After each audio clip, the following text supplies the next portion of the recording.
Magandang gabi po. Malapit na naman ang Kapaskuhan. Alamak na naman ang mga modus operandi para makalamang sa kapwa. Isa dito ang high-tech ATM scam na i-report ng ating field correspondent live sa Manila. Narito si Cheche Tolentino. Dahil malapit na ang Kapaskuhan, sari-sari mga modus operandi ng mga masasamang loob ang bumibiktima sa lipunan. Ito ay pagsasadula ng aktwal na pagnanakaw sa ATM. Ang mamang ito ay undercover agent ng bangko na nagsalpak ng aparato sa harap ng ATM card slot. Ang aparatong ito ay isang maliit na magnetic card reader o kung tawagin ay skimmer. Sa gilid nito ay may camera na siyang nagre-record sa PIN number ng biktima. Pagkatapos mag-withdraw ay kukunin ng aparato at ikakabit sa computer.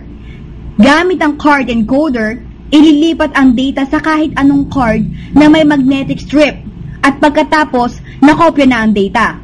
Kung hindi tayo sigurado sa ATM machine, takpan natin ang keypad habang pinipindot natin ang PIN number. Dahil talamak ang mga mapagsamantala sa panahon ng Kapaskuhan, iba yung pag-iingat ang ating armas laban dito. Cheche Tolentino, nag-uulat. At yan po ang aming balitang tinutukan sa 24 oras. Maraming salamat. Ako po si Mike Asoy. Ito ang GMA Walang Sinasanto.